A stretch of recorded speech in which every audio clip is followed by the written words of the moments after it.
go. Make sure everything's up. And it will appear that we're live. Yep. Yes, we are. All right, 1 second. All right, what is going on, RGT Army? It is January 4th, 2020. Now, I told you guys we were going to start the year off, or actually, let me retract that. I said we were going to end the year off with a bang, but we couldn't really get that happen because everybody was busy. It was the holiday, but we're starting it off with a bang. It's 2020. Like I told you guys, a lot of stuff's changing. We're doing a lot of stuff with the channel, and I'm here with one of my new special guests for the show, Mr. Mooch. What's up, brother, man? I appreciate you having me on, man. To be honest with you, we had a hell of a show last night. Oh, hell yeah, it was crazy. But how about all the feedback, man? I mean, it was great. Like, the awesome. entire panel completely meshed well together. Yeah. And, you know, we discussed things. You know what I mean? There's a lot to talk about. Mm-hmm. People are going to be putting their hard-earned money up front, you know, come this upcoming November. And people want to talk about it, you know, like what's the good, what's the bad, what's the ugly. New decade, we got so much to look forward to. I mean, the amount of games and content that's dropping this year, aside, if you just put this next gen console to the side, is incredible. But now we got next gen consoles on the side as well. So that means our pockets are literally going to just be melted at this point. Oh, absolutely. And I mean, not just that, but you got a situation right now, and I've been saying this for a minute, is that you got a situation where we're going to be taking our content with us. Yes. You know, and that's going to be a huge deciding factor that a lot of people are completely leaving out of the equation.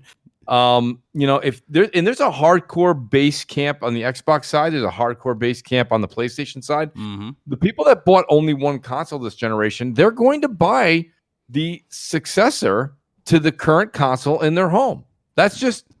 That makes sense. Like, if you've already spent $1,000 on this particular platform with controllers, headsets, things that match up, link up immediately with that console of your choice, why wouldn't you go buy the one that naturally progresses that movement in your purchases? So that's one of the things you got to kind of take into consideration here. And I think a lot of people are just assuming because one box will have more T-flops or another fancy perk that everybody's going to jump to the other side. And that's not. I don't think that's a given. I think people have gotten smarter this gen. That's why I think we've noticed like a trend for a lot of people got smarter for sure. What's up, everybody in the chat? I see you, Dreadpool. What's up, brother? Good to see you. Everybody in here. Oh, trust me, we got a lot to talk about. We're just going to chill right now. It's almost 8:30, but right now it's kind of warm you guys up, get more people up in here. Just do us a favor, hit that like button and share it out. Get more people in here before we get to the actual show. But yeah. What's your expectations, man? What's everything looking like on the channel? What you thinking 2024? Well, so yeah, I appreciate you asking that. Actually, I did a poll and asked everybody out there. I said, listen, I want to hear what people want to see on the channel. Right. So I've actually been looking at doing a few things. I love doing interviews. We just about 2 weeks ago, I interviewed Paul Tassi from Forbes. That went really well. I've had a few other interviews in the past. They went really well. And I like to ask questions that, you know, sometimes people don't want to answer them, but they're questions that we want to hear the answer to. So I love doing interviews. I'm going to try and work that out more and more. And the other thing I'm trying to do a little bit more this upcoming year, especially starting in January, February, we've got some big titles coming out early next year or this year. Pardon me. Lot. And I'm going to be doing a lot of reviews, and I get in depth. You know, I really write a lot. And then I put that on the video, and I express the good, the bad, and the ugly again. It's what it is. Yeah. But at the same time, those are some channel expectations that I'm looking forward to getting into and really communicating with the audience. You know, really getting into Twitch and playing the games in front of the audience and having them react, ask questions, stop for a second, react to those questions, get them answers. Right. So that's something that, like, in the past, you know, I've done a lot of podcasting over the years. And podcasting takes a lot of time. You know this, right, Bit? I mean, there's a lot of preparation. It's not a 5-second thing. You know, it's, you know, you go through, you get your topics. You have to make sure that you have the right guest list. You have to have people on the show. People have lives. People have busy schedules, just like we do, right? So you've got to have them come on. You've got to have them agree to be able to do the show. That takes some time and effort. And then you've got to put the whole backdrop together Again, I always do a great shout out to @JMatrix76 who helped me put that together. And then, but putting it together is one thing, and then maintaining it is something else. Right. So I make sure I maintain the back of that, the whole image that you see on Crossfire. That doesn't happen overnight. Really, I actually like that. I like how it's the layout of that is. It's like real, like in your face, like everybody can see it type of thing. Like I like that. That's Shout out to Lansville Paul in the chat. I think he's been asking me for a while. Lansville, I've left the comment section open, so that's cool. I want to be able to hear what you guys got to say. So definitely make your way over and take a look at that. That's cool. Definitely. I think again, because like I said the same thing to my audience. Like I told them I have a lot of stuff planned in 2020. I have an interview with Gio Corsi, who is a former executive of Sony, so that's going to be pretty fun to talk to. That's great. And a lot of stuff is done. Like the channel got approved for PR, so I'll more than likely be reviewing some games on here as well. Just a lot of stuff I'm looking forward to for this year. It's going to be definitely a packed year for me personally. So much stuff I had on the horizon, so it's definitely can't wait to get into all that, man. It's gonna be a fun year. Of course, we know next week's a big thing. We got AMD on Monday, if I remember correctly, and then we got the CES on Tuesday. So lot to really go over, to be honest. It's just gonna be a lot of discussions. Whether or not Sony's gonna announce, what, or we're gonna get there, we shall see. What's up, Salty? He said the Bills choked. They did. He said they choked. Sucks too, because I was like, listen, I'm not a Bills fan. Yeah. But I do root for them. I mean, they're a New York team, so I root for them, and they've had some bad luck, period. Yeah. So it would have been pretty cool to see the Bills make their way forward and see what was up in the AFC. But I don't know, for some reason, I just think that when it comes down to it, they're a young team. They're inexperienced in certain areas. Mm-hmm. And when you get to that clutch time and it's showtime, prime time, that's when you got to see. That's when you see these guys like, I shout out to a couple people that are in the chat that are loving it. But when you see people that love like the Packers, or you see people that like the Patriots, or you see people that like the Steelers or the Ravens or the Giants, right? That's old school football right there. And old school football, these are teams that have made it to the promised land many a times. So they handle that pressure a little bit better. This Bills team is going to be good, but they need some time to kind of, simmer down, get some more coaches in there, maybe get another athlete or two off of a draft, see what they can put together, and they'll be lethal in the future. But you knew that they weren't going to really necessarily show up today. I thought they put up a hell of a fight, though. Oh yeah, definitely. All right. I guess so. You want to get right into the topic? You want to get one? Let's get into a topic here. Next week, big week. What are you expecting next week, sir? Absolutely. What are you expecting out of next week? I don't know if we're going to get a full reveal. I don't think Sony... You're talking about CES, I assume. CES, and obviously we got AMD. They're going to... Well, because remember, Microsoft's Phil Spencer's going to be at AMD's event, supposedly, revealing the specifications of their next-gen RNA. So... Yep. Yeah, it's going to be interesting to see what he has to say, Hopefully it confirms anything, you know what I'm saying? So we can stop the ridiculous speculation. I don't know. I wouldn't expect... You think he's going to come out and actually just throw down everything that's inside the box? I don't think so. Well, he'll probably give a little bit of... I would say a little bit more leeway towards the GPU side of things. Remember, that's the big thing right now, GPU-wise. To the teraflops. Absolutely. So I'm thinking that's probably where he would probably put his perspective in. I really don't think he'll share the whole beans like, oh yeah, it's going to do this. It's going to have this processor. It's capable of this, and then show a demo. No, I don't see him doing that. That's more something that you would say. I don't see that. Here's the thing. I don't see that happening because, listen, Sony's ears are wide open. Oh yeah. They don't have to reveal that right now. Yeah, they don't.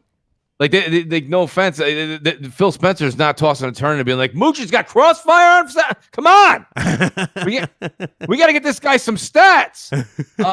He's not worried about me and what we're discussing, and so I don't think that they have to do that. I think they've said enough. I think they're confident enough.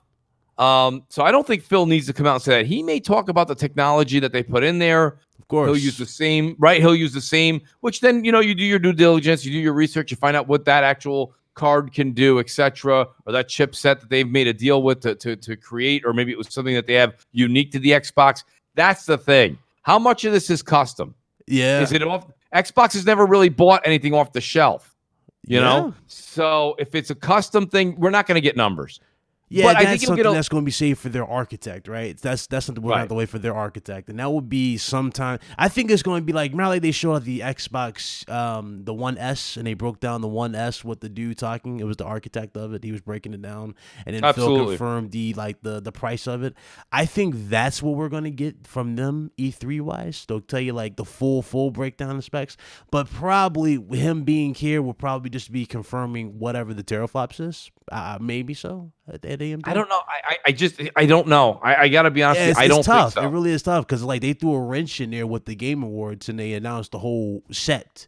You know, they showed the box, they showed the controller, so that really does throw like a wrench and like you know. It's funny you bring that up. I'm glad you bring that up, Bit, because I gotta be honest with you. You know, I'm a big fan of controllers. You know, I don't talk about it a lot of times. Sometimes we have a lot of fun kind of BSing about it here and there. I have a lot of Xbox and PlayStation controllers, but I have more Xbox controllers. I like them. I think they're neat.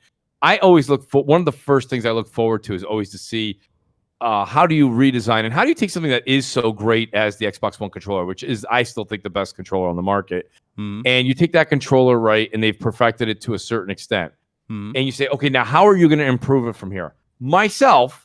And I'm interested what the audience thinks. I'm interested to hear what a few people think. I was a little.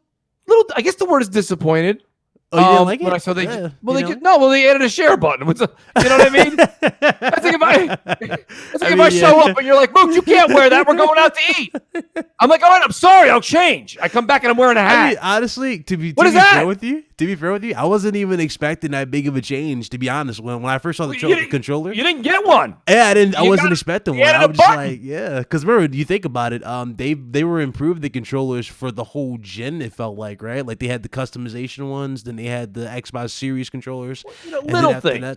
Yeah, those. You know, I mean, shout out to Salty who's in the chat. Shout out to Dominic too. Salt says grease-proof the controller. I mean, Salt, you know, he's on to something there. And just listen, do something, right? This is the same. It's the same controller with a share, but don't get me wrong. We all know that it needs a share. But listen, we've heard rumor, guys, air quotes, rumors, that PlayStation has a patent on the PS5 controller and something new. Yeah, I covered it. Yeah.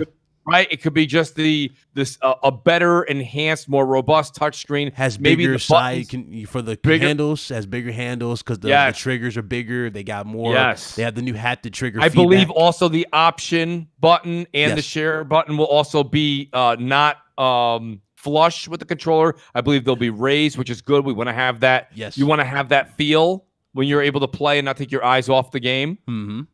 So those are really, really great perks. These are things, like I said, when you already have a controller that's great, right? And PlayStation feels theirs is very great. Yeah, so of course. They don't need to go back and reinvent the wheel bit. But what they're going to do is it's going to be a more robust a touchpad. Buttons are going to change. Grips are going to change. This is going to happen. The rumor is that they're going to get rid of the light sensing unit.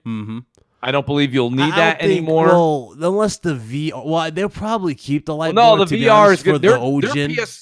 Their PSVR 2. Yeah, that probably won't rely on it as much. But the first gen will need it because remember they're going to be backwards compatible with the original VR. Yeah, so I think that will carry over. Yeah, that might carry over. Here's why I think they might not. Yeah, if you have a PSVR right now, you know what you have? What's that? A PlayStation 4 controller. That is true. So you don't need it. You don't need it. And they'll have it for sale. Yeah. But they can remove it moving forward. Ah, okay. Like different units. I got you. Yeah. Like you see what I'm saying? Yeah. But this is all I'm trying to get at there. Is it small potatoes? Yes. Yeah. But again, we're having this is a great conversation about next generation. And instead of just harping on T-flops, I look at the whole spectrum. Right. I look at everything from the games we own to the games that are coming. The power, the controller, the box, the look of the box, right? The ergonomics, how this is going to fit in your household or office. Yeah, speaking of looks, shout out to everybody in the chat. What's up, Dave? Everybody, video game lover. I see y'all. I just literally turned the chat on. What's up? But to go with the looks of the design, okay, now one thing we do not, that's the thing too, we don't even have nothing for this design. All we have is the dev kit look, which looks like the V-shaped one, and everybody is so synonymous with that look. We haven't even seen the official look, but I'm wondering how that's going to really be, you know? Ventilation obviously is going to be key with next-gen consoles now, especially with the processors. That's going to produce a lot of heat, and we have SSDs now. That's why Microsoft went with kind of like the chimney design, where it's like an open top, big fan, and has like all the airflow going up as opposed to just going through the sides, which I'm pretty sure there's ventilation on the back too. It would be weird to not have ventilation on that thing on the back, but Sony as well. I'm wondering what their design's going to be, but there's so much to take into account when it comes to the actual consoles. As far as controllers concerned, I'm really thinking, like, again, they're very precise in what they said. Like, remember how they said about the trigger feedback? They said how it's so precise you can feel like a bow and arrow type of thing. I'm wondering what their game they're referencing with bow and arrow. Now, obviously, I thought Last of Us 2, but there's got to be something else with a bow and arrow, don't you think? Maybe Horizon Zero Dawn? Horizon Zero Dawn will definitely utilize that. The Last of Us 2 is going to utilize that. Yeah, I don't know. I got to be honest with you. Like I said, the thing about it is this. I tweeted out right when I saw it. I like what Xbox did with the Series X. I like the tower. I don't have a problem with that. It's going to work for my lifestyle, the way that I have certain, right? But that's not everybody, And, a lot of people have, I would say probably 80% or more are currently laying their Xbox One X horizontally. And different entertainment centers play a different role. And people are saying it's such a glorious thing, and we're going to have limited edition consoles and moving forward Series X. But then people are saying, well, Mooch, I don't care if it fits in my entertainment center. I'll just put it behind my TV or on the ground. Well, wait a minute. You just told me you can't wait for an unlimited edition. Yeah. Right? Or a limited Well, why are you paying the extra $100, $200 to get this limited edition one, and then you're going to hide it? Yeah. So I'm not, and Phil was like, we're going to have limited edition where we didn't have it this generation as much. And I'm thinking to myself, this is it's interesting because this new Series X structure looks fantastic for offices. Right. It'll look good depending on your entertainment center. It might look good. I think a lot of people might end up putting it on the side, on the floor, or behind their TV. If I ever got one, it would be on the because I game on monitors, so I have two monitors here, on stands. I would probably put it on the right side of me, right near my mic. That's probably where I would put it. And absolutely, yeah, it fits there. It's cool. It's anywhere cool. Like my office right now where I do podcasting, I stream. I've got tremendous space in here, and it's going to look absolutely phenomenal in here. It's really going to look great because it looks like a kind of a side piece to your PC, right? Yeah. So it like really an attachment for it or something, right? It really does. So that looks great. It's clean. It's neat. I like the design. Here was my point yesterday during the show, and I've been saying this over and over again. Is I think everybody's saying I'm okay with the design because we haven't seen the competitor yet. If Sony's comes out, hear me out now, Bit. If Sony comes out, right, and this thing looks unbelievable, it's sleek, it does horizontal the same way we've always done horizontal, and it does vertical, then you're going to see people being a little bit more critical and calling people really making fun of that design. The Xbox Series rectangle, you know what I mean? Right? We're not hearing that because we have nothing to compare it against. Right, it's new. It's the only thing. It's like the new kid on the block. No one else moved in yet. It's the only kid on the block, and that's what the press is. And this is what I said before. Remember I told you guys, I said that Microsoft was very strategic with the Game Awards. They did that just to get the eyes on the product. That's what it was, just to announce it first. Mark Cerny was in the front attendance, and he took out his notepad and started writing down notes. I was like, what's going to happen now type of thing? What's going to be the response to this? Well, that's my whole point, but what you first asked me when we started the show. Yeah. You said, I think Phil, listen, here's the thing. We don't have the schedule, okay? We don't have the production schedule in front of us, right? Mm-hmm. These things might go into production in May or June or July. We know... these are things we do know, right? You can ask people that are developers that speak to a lot of folks on Twitter. They'll tell you when the dev kits go out from Microsoft and Sony, they're much more powerful boxes than we end up buying day one, right? Right. So hear me out, but here's my point. If Phil comes out there and puts the whole blueprint out on the table, which I don't think he will at all. He's not gonna do that, right? So he comes out and puts that blueprint out there. They have these dev kits that are probably 12, 13, 14 teraflops out in the wild. Mm-hmm. They have the technology. They can just tweak things. Now, I don't know if they have the cards they'd have to go buy, but myself personally, I don't think Phil's going to reveal any more. I do think, getting to CES on Tuesday there, and Sony's, if it is Tuesday, I believe. It's Tuesday. When Sony's doing their show, I think we're going to hear about it.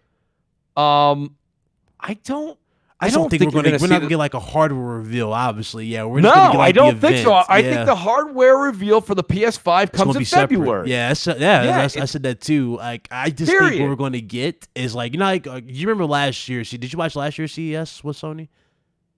I did. Not really. Not really. Because usually when it's on, I'm working. So. Yeah. Well, they came out on a teleprompter and they announced that we sold this amount of units with PS4 on the screen, like the little projector. Right. And that's basically what they said. Yeah, our PlayStation 4 has done amazing. Here's our sales number. That's what they did for CES. Now, since February is definitely the most anticipated month for a lot of people have their eyes on February, I think that would be the time they do it. And at the same time, I think they'll probably do the same treatment with it, where it'd be like, yeah, this is coming February. You'll see the events. Like, you'll see them say PlayStation meeting on the teleprompter, and it'll say, February 20th, 10th, whatever, and that'll be where the show is. And that makes more sense than showing at CES, because, again, CES doesn't really focus on PlayStation. They focus on your other aspects, like TVs and whatever else there. Well, I think the reason you're hearing what you're hearing, Bit, is because the Game Awards doesn't generally release any kind of information on new consoles ever. That was the first ever. So, yeah.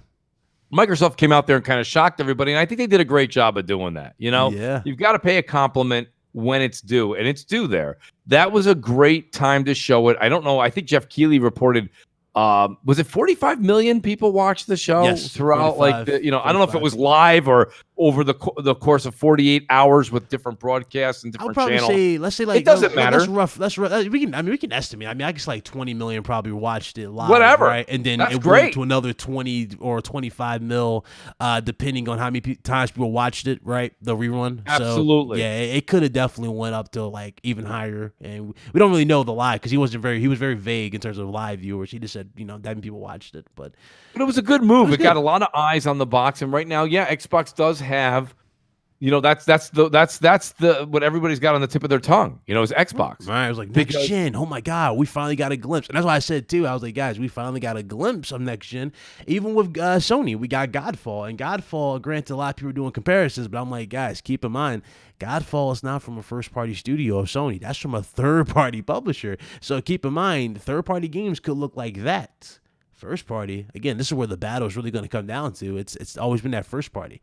That's what I'm most intrigued about. And I don't think we're going to see anything about this till either we'll get a snippet in February, or we'll get a little bit more in June at E3. Yeah. But I'm really interested to see, because here's the thing: everybody's already assuming, and I know that there was that rumor that is a reliable source that said 12 to 15 or 14 to 16 games are going to be available on Xbox One, Xbox Series X day one.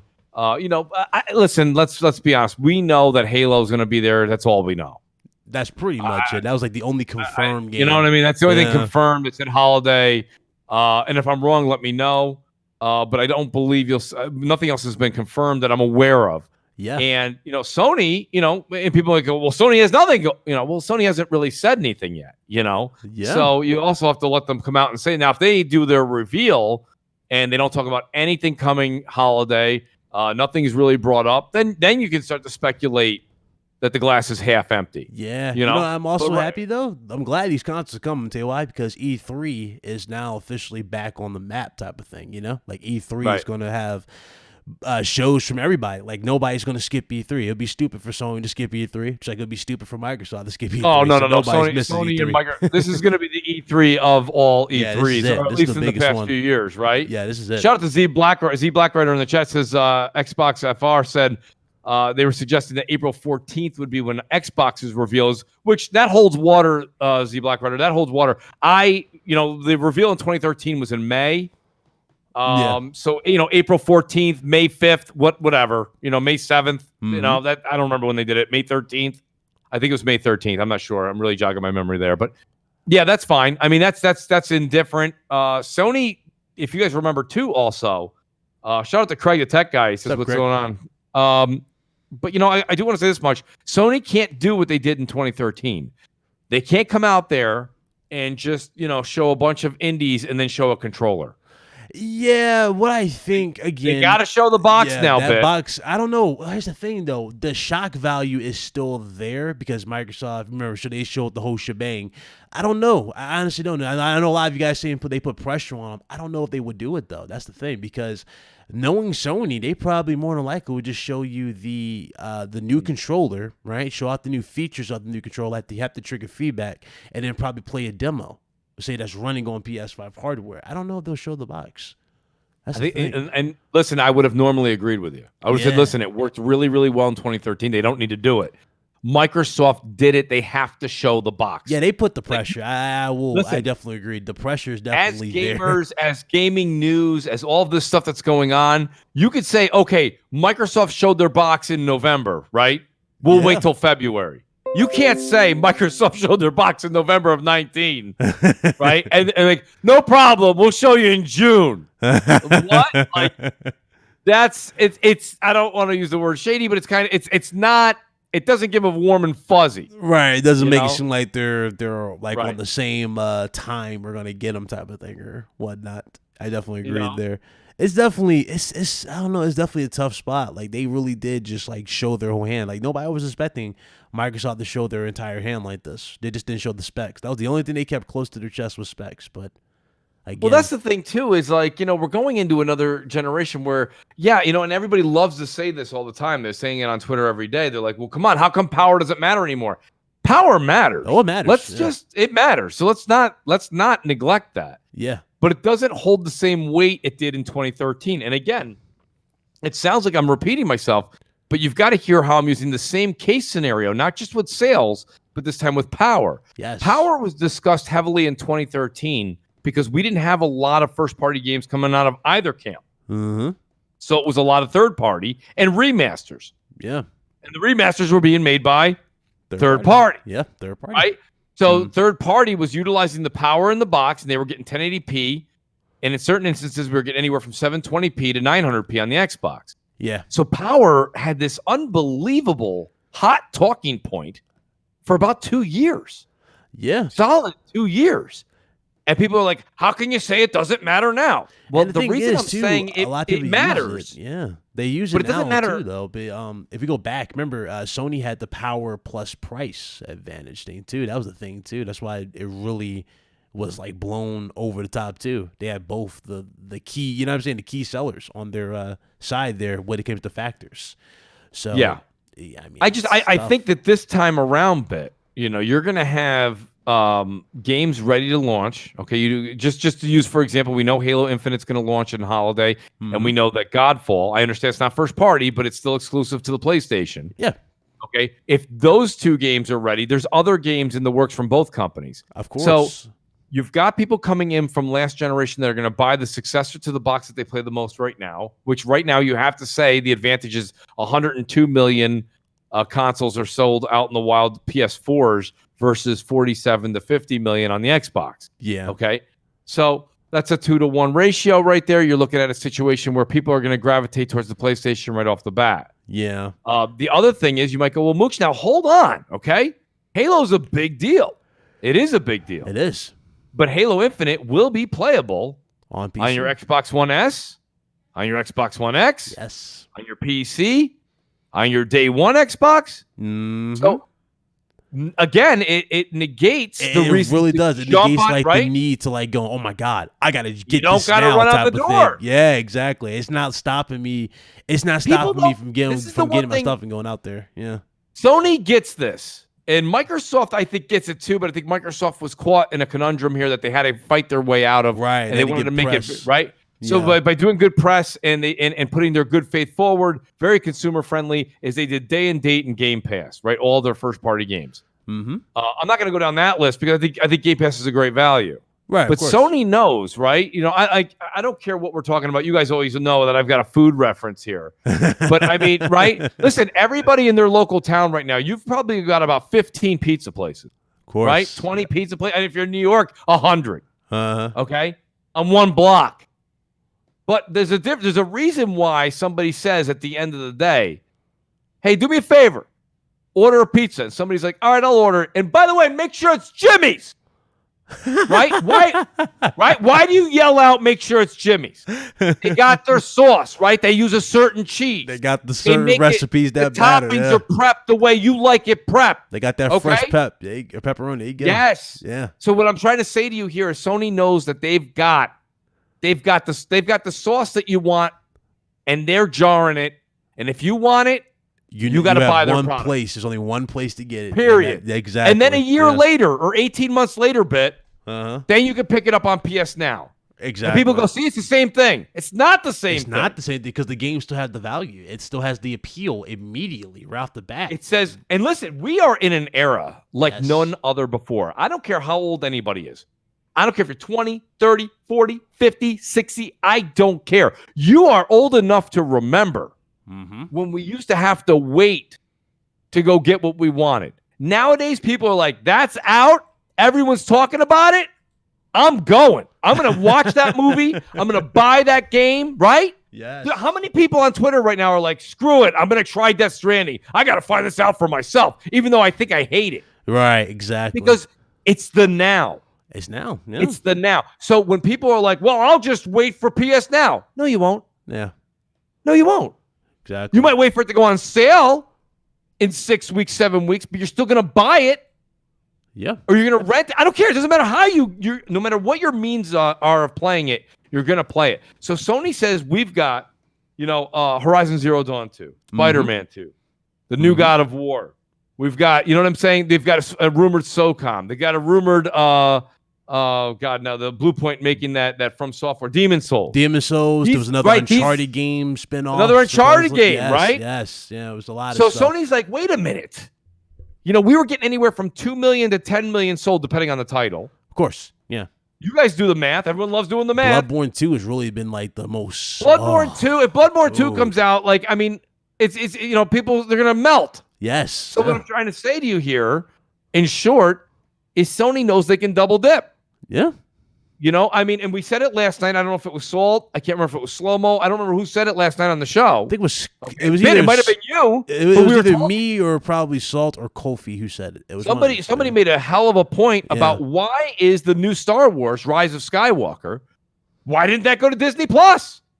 They'd make a fortune off of subscriptions. Right. Yeah. A fortune. Yeah.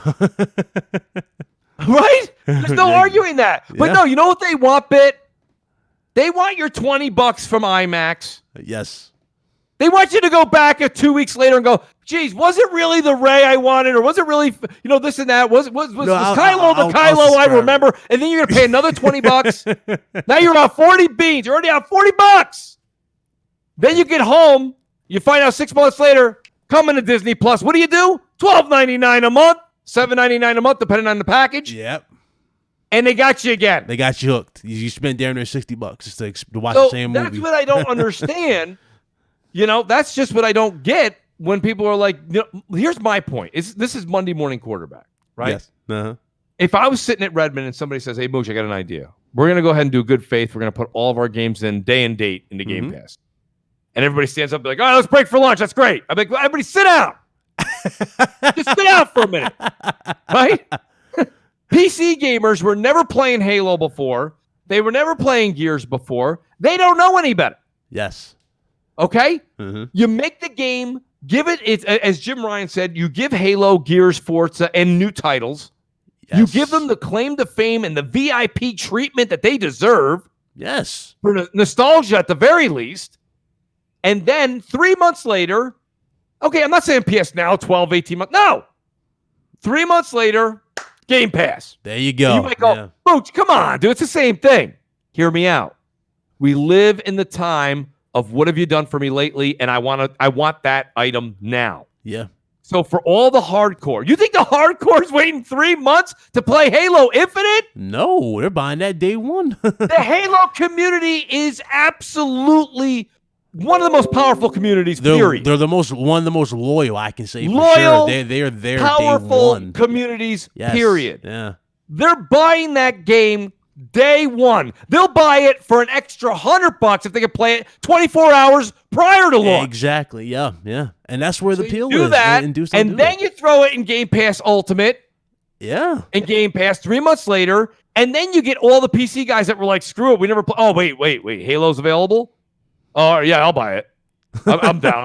I'll pay $14.99 a month for that for a couple of months at least, right? See, that's the stuff I don't really get. You know, shout out to Mike in the chat. He says, "What's good, Bit and Mooch? Thank you, appreciate that." Platform. What's up, Platform Bryce? But you know, it's funny because what you just said here. Remember how dudes act like they're on a budget now? It's like, oh, why you guys hating on $1 or $10 a month? It's like, dude, it's not even that. These games are not going to stay on that damn trim. We talked about this on Crossfire. It's not going to stay $10 a month. This whole gen, this next gen, it can't. Listen, it can't. Right? It can't stay $10. It's going to have to be bumped up. Listen, and then they'll say Sirius satellite. Well, no, it's not even that. Listen, Sirius satellite. Look at subscription based things that have been somewhat legit. Yes, some of them have run into problems, but they've also invested heavily. Sirius, XM Radio, Netflix, Disney Plus. They all had incentives, you know. Maybe they each had a $1 or $5 or $7 intro price, right? But then once they get rolling, like you just said, Bit, right? Yeah. Now I'm playing. I'm in a group with friends because we wanted to have multiple like a ton of devices being able to play. Yeah. I'm paying. I believe it's like $8. It's just under $8 a month. But I'm in the 4 group, right? Right. So hear me out real quick. So that's $8 a month, and that's with a team of 4. I think if you do it solo, do you do Netflix solo, or do you do it with a group too? Because group is discounted. So if you're solo, it's more. I think it might be $11, $10. My point being, Netflix isn't 99 cents. It's not. Okay, and neither is Disney Plus. Exactly. It's not. So, like you just said, you know, there's going to be a time. Is it going to be in the next 12 months? Probably not. Yeah. Because they really want to promote the heck out of Game Pass. Up and leading to they want to build. They're slowly building the catalog. You see it right now. They're slowly building the catalog. But if I was to retract back to what Mike Ybarra said, you remember his tweet on Twitter where he was like, "Yeah, I hope Microsoft invests more into the AAA must-have, you know, big budget type of games aside from like the average." These are his words, guys, in the chat. His words were average AA games. I'm telling you, man. Yeah, people think I'd be tripping when I say this, but I'm telling you, a lot of AA games are gonna fill Game Pass, and then like the AAA budget ones are not even gonna get the proper treatment. You know what though? But listen, here's the thing though, Bit. There's nothing wrong with that because if you go through, you know, what do we always talk about? You know, we talk about The Mandalorian. Yeah. We talk about Witcher. We talk about Stranger Things. Right? But then, you know, or The Irishman, whatever, you know, that movie that came out recently. We talk about those things on streaming services. But if I implore all you guys after the show to open up Netflix real quick and just start down clicking through everything on there. It's a lot of what we would call, I guess, AA and single A movies and TV shows. It's a lot of filler. It's a lot of filler. And I'm not saying that you don't enjoy it. You might find a lot of people, a diamond in the rough. Different tastes. Like we all have different tastes. Like for example, one game that I've been lobbying for, I really want, and it's on the screen right now, is the Order 1886. I want a sequel for that. A lot of people might not like the Order 1886. You know what I'm saying? Or might not see the appeal in the game. Again, it's going to be different, but you still need those AAA, you know what I'm saying? You need those eye catchers. That's why I'm going to call them eye catchers. You need those type of games to really reel in people. They go, you know what? I need to get that, especially if I can't find it anywhere else aside from that platform. I need that. And this is where they just been failing, in my personal opinion. They just don't have nothing. It's like there's nothing that screams, buy this now. You see what I'm saying? Versus what we had the 360. 360, it was like, hey, we got this. On top of this, we got the COD deal. We got, you know what I'm saying? It was so much stuff adding up. Here's the thing. You have to understand that I've been kind of convinced of this as of late, you know, and one of the things is that I think Microsoft completely started focusing on next generation 2 years ago, maybe 3 years ago. So when you say they don't have anything right now, and I mean this in a positive light for Xbox, to me that's a how do I put it? That was the intent. That was done deliberate, and because they put all their attention into moving into 2020. All right, this generation was over. You know, clearly it was over. And so why go and make those deals, Bit, when it's not going to help you until next generation? Now, the question is I don't think you're going to see Microsoft do the things that they did in the past with getting Call of Duty licenses and this and that. You could see they released FIFA. They released, they released Call of Duty. They held on to Madden. I don't know if they'll renew that one. They'll probably continue with EA, whatever like they can get from EA games. Yeah. But I mean, the thing about it is right now they don't. That's not where they feel they need to spend their money. They're not going to go spend $100 million, $75 million on a Call of Duty contract when they need that $75 million to lure in third-party AAA games in the Game Pass. Yeah, one thing is for certain, they can't start off their show like that. You remember how they did it this gen when it was like, yeah, this is where all your Call of Duty content will be exclusive or for whatever an Xbox. I'm like, dog, that's not really a selling point for me. It's like I left Call of Duty ages ago. I need something new. But I do agree though, they just need something. Like I don't want to see Halo, or I mean we have Halo, but I don't want to see Gears. I don't want to keep seeing Forza. I need something new from these studios. Well, here's the thing. I can tell you this much. So I don't believe you'll see anything Gears at E3. Oh, of course not. We just went through that wave, right? Yeah. Too soon. You will definitely see Forza at E3. Yeah. I mean, I'm just telling you right now. Don't. That's their. They've taken multiple years off, rightfully so. Good for that team to be able to develop and not be rushed. Yeah. So let them do what they're doing. I firmly believe, just from things I've heard, that Forza Motorsport, I believe it'll be 8, would be coming out. It could be anytime in 2021. It could be April release, it could be a September release, a holiday fall release, whatever.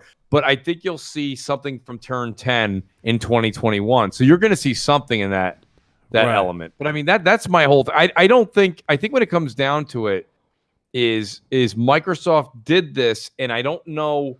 They're putting such a strong emphasis on the Xbox console, but they're doing almost everything in their power to keep you from buying it. Yeah. And that's where if I sat down with Phil and was able to do a true one-on-one without a million PR, as Mike Ybarra said, PR cops everywhere, I'd say, Phil, you've put so much money, R&D, quality into this box. I mean, it's a beautiful piece of machinery, from what we're seeing. Good, yeah. Aesthetically, right, it is. Listen, whether you like the look of it or not, it's what's inside that counts, right? Yeah.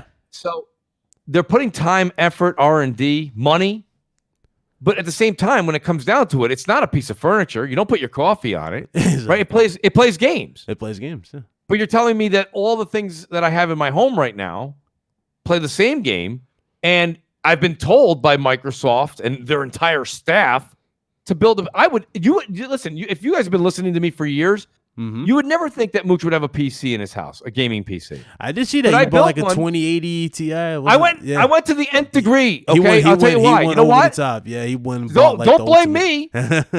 Xbox told me to do this. They're like, gaming is great on. One of the Phil speeches Game a year ago was like, I love Steam. Yeah. Well, so do I. Right? Why not? So. I mean, I've got a PC that's extremely capable. So I would assume. I mean, I'll let you guys be the experts. I won't be an expert on it. But it's the PC I've built is stronger than next generation consoles. Of course. So, well, my point being is, but I'm a console gamer. Yeah. 8 out of 10 times, depending on the game itself. Yeah, definitely. So my whole thing is, just to be honest with you, I can play it on my PC. I've got 2 Xbox One X's. Mm-hmm.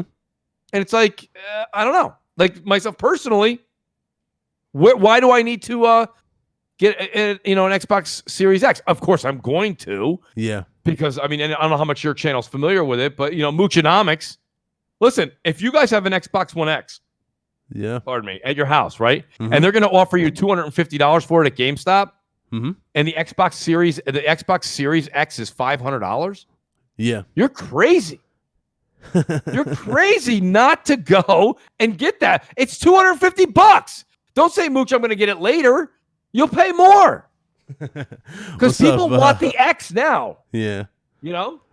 Shout out to Alex. Shout out. That was Alex who jumped in early and dipped out immediately. Shout out to Alex. Shout out to everybody in the chat. We got 153 people here. Yes. Hit that like button for our special guest, man. Hit that like button. This is a great audience you got right now, Bip. Yeah, right. Unless you advertised it earlier than I saw. Oh no, this is a great audience to have with 25 minutes notice. This is the RGT army, man. This is what we do. We talk games. This is a great army you built up.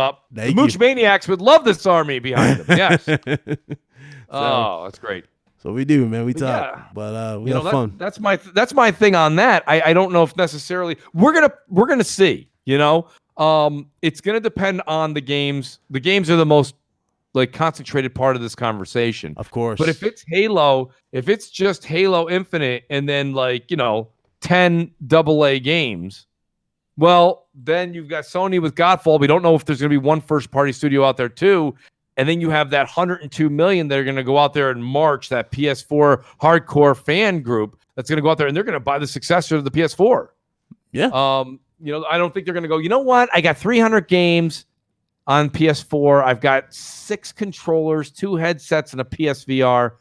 Yeah, Microsoft did put an extra 2 T-flops in there. I'm going Microsoft. No! Do you think Who's saying that? reputation alone? I think the reputation that they built this gen is just really the sell. You know what I'm saying? Like that right there has people sold on whatever the hell they do next gen. Microsoft, you can argue the same for Microsoft if they were really impressed with like the Game Pass, the direction for games, right?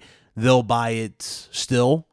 But it really, again, it comes down to what you have to offer in general, those first party content plus the third party deals. And again, that's what we haven't seen at all for either side. And we have a small taste of it, right? With Hellblade, we have a little taste for we didn't really get no taste with Halo because we already saw that before, if I remember correctly. But we got Godfall for PS5. So again, it's kind of like a stalemate at this point of what to expect. It's really a stalemate, and I'm really interested to see what they offer. To be honest with you, I don't know what the hell like Sony's got on their agenda here when it comes to the first party in terms of like launching the system. It's really hard to really speculate at this point. Really hard. It is. Because there's so many IPs, so many studios. It's funny. One of the things not many people talk about, I'm like, the one thing we all got to go through, all of us are going to go through this is like, you take your Xbox One X or your PS4 Pro and you bundle it up, right? You go bring it in for your trade-in. You get your new console home. And, there's that percentage. Like both companies have this. This is not. Yeah. This is about both companies. They have their lemons, because it's right out the gate. And it's like you get home and maybe your fan's loud or the system shuts down or it overheats again. And it's not an overheat thing like Red Ring of Death. Of course. But it's like, just there's a lemon percentage. It doesn't matter if we're talking about cars or consoles or what it is. But it's just so funny. I'm like, oh man. I'm like, right now we've got these great boxes in our home right now. Yeah. They work so well. They're so reliable.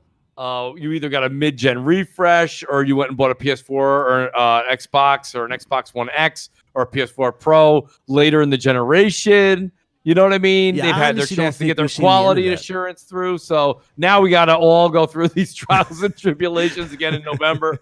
And it's such a pain in the ass. I know one thing. We're not going to see the end of next gen refreshes for sure. I think we'll get one this gen coming up. I think it will happen. Because, you think about it. We talk about power immediately, like at the start, and everything looks fine to start. But then when the developers come out and say, these things are strong, but they can't do, you know what I'm saying? I think they'll eventually upgrade them later down the road when we get there. I think it'll happen. You do. I mean, I will say this much. So I think, in all honesty, I think that it's clear to me that the PS5 might have a mid-gen. I don't think Xbox will. You don't think Xbox will? No, I don't. Listen, here's the thing. If we're going to go ahead and roll with the 12 versus 9 okay. So if the 12 is why are they going to do all that R&D, all that production, new parts, just to drop another one that's like 13 for a T-flop? Yeah, and added a T-flop. Ain't happening. If both of these systems are around 10 or both of them are 11, then we got to bring this conversation up again. Yeah, we definitely do, because again, there's so many insiders talking about or claiming that this is very close between the two. So again, it's, you know what I'm saying? It puts you in that hard position. It's like, I don't know what to say, because it's like I'm being told something on this side versus what I'm seeing on Twitter or what's being put in videos. It's like, I don't really know what to say. It's like, you're really at a stalemate there. You're like that midway point. So it really does raise the question, like, what the hell, who's telling the truth here? Who has, you know what I'm saying? Who has what it is? And I don't know. Again, like, it's hard to really say. Because, you look at that price point, the power versus price argument always comes into play. Here's the thing, too, real quick. Okay, so you're talking about price, right? So Sony and a lot of people are rolling with this. I'm not really running with this because it's too early to tell. But a lot of people are saying the deal here is power, okay, with a price tag. So if Microsoft does have the 12 teraflop advantage, which is a 30% advantage or whatever it may be, 25 to 30% advantage, you're going to see a $599 sticker. Maybe Microsoft wants to eat 100. It's $499. That's fine. But at the end of the day, you've got Sony that's saying, okay, so let's say they are 9.2 or 9.7, right? Of course. And they're $399.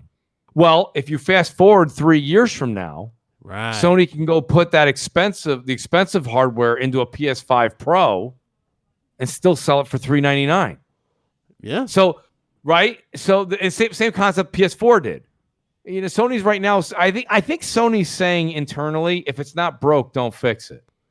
And right now, what they're doing this generation is working. Yeah. So if you want the extra 3 teraflops to match up with the X or the Series X, you know, in 3 years you get the Pro. Right now, they're going to give you something at $399 that's pretty damn affordable. Pretty damn affordable, and you know, again, very efficient. And it's going to do 4K 60. Oh yeah, definitely. And you know, again, we talked about performance. Now, remember, performance is a big thing going into this gen. These CPUs are no joke. Like, these CPUs are really, really capable. So 60 FPS, I can see more consistently than I ever seen this gen, for sure. Right. I can see that without a doubt. Especially they give you the option. I remember when I talked about optional, like, you know on PS4 Pro you have boost mode. I'm wondering if they give you an option where you can choose between whatever the hell you want. Like, for example, do you want the graphical update or do you want the performance update type of thing, you know? I'm wondering that's going to be a choice, because if that's the choice and they deliver that for $399, I mean, that's a steal right there by itself. And you got to take into account, too, the bigger improvements. Now, you know, on PS4, obviously, you see this, Mooch, when you download games, you have the option to prioritize what you want to play first. For example, if you download Call of Duty, it'll ask they you, said they're going to have that. I think Xbox is also bringing that. Xbox will have it, too. But they'll have this new feature, supposedly, where you can cut it in half, where you don't necessarily want to play the single player. You don't have to download the single player. You can just download the multiplayer and have that on your system. That's a smart way of going about it, too. Here's my thing. And listen, this is just me speaking my opinion. This is not a prediction, nothing at all. This is just my opinion. Yeah. The one thing where I've been very vocal to where I think sometimes Xbox gives the developers too much freedom. But the one thing that I will say is this. I don't know if you guys have noticed this. I think Rise of the Tomb Raider has it on Xbox, a few other games, where you can go in and do what you just said, Bit, where you can go in and you can change it to performance mode, right?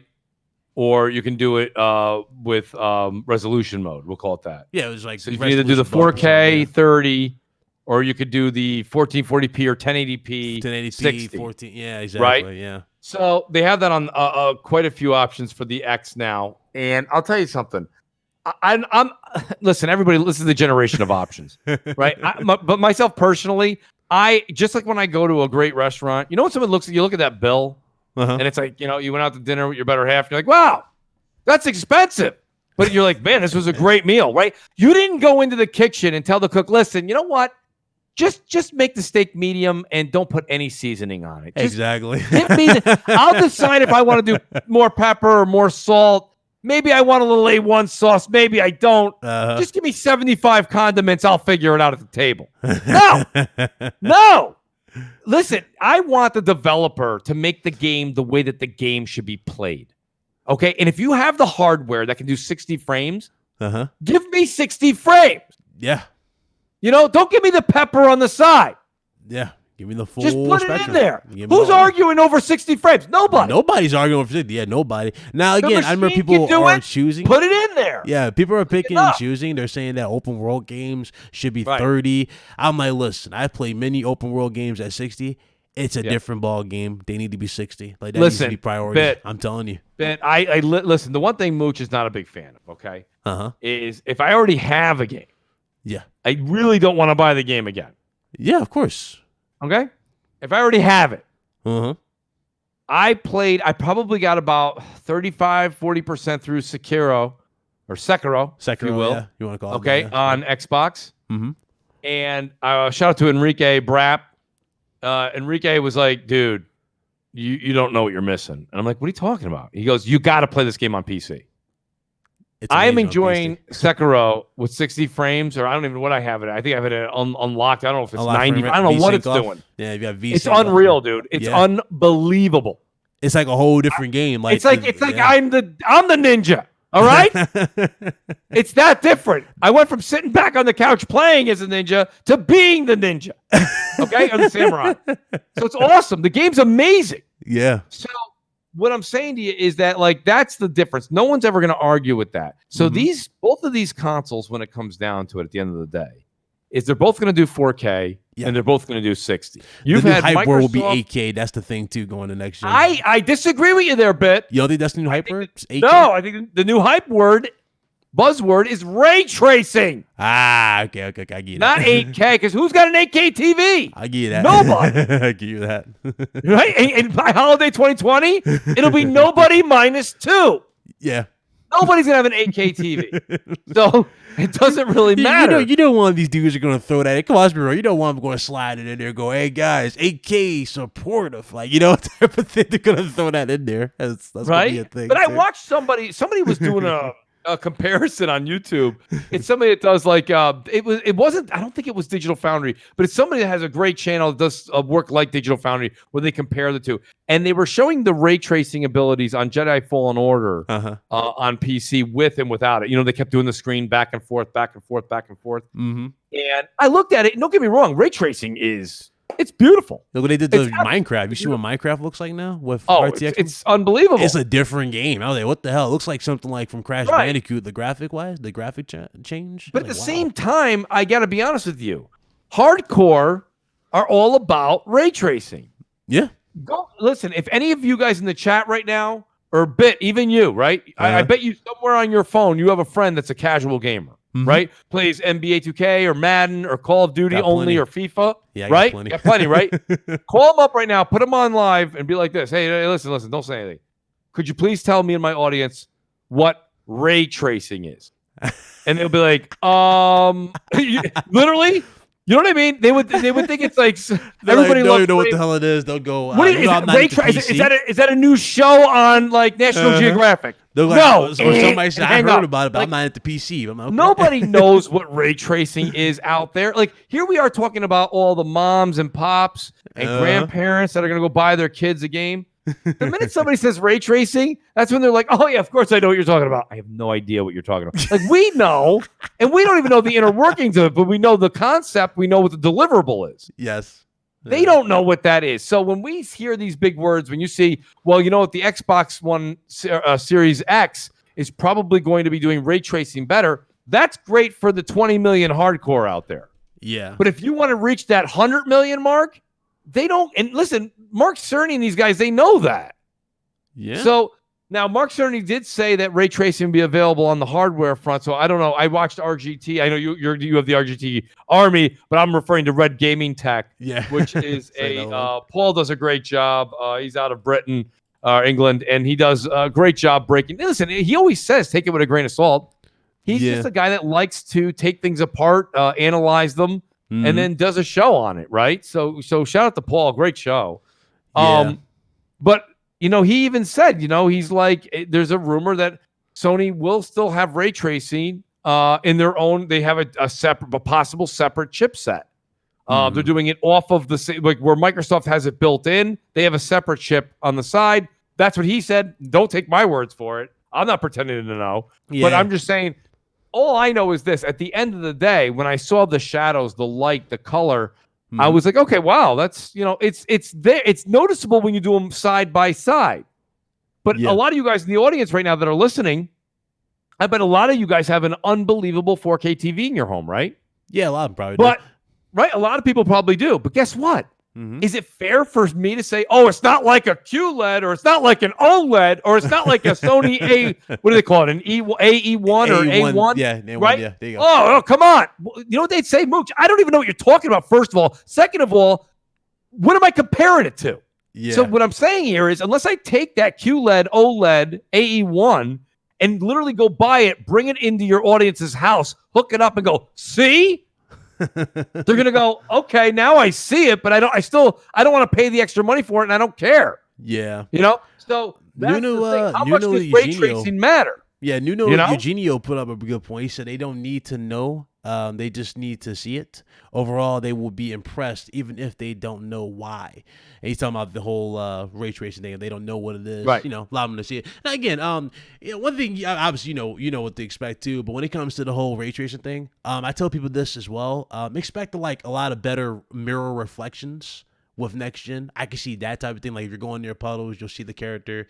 You'll see better detail in terms of reflections, like the lighting. You'll see stuff like that. But if people are expecting like a RTX type of experience, like we saw with Battlefield 5 on PC, I don't see that at all.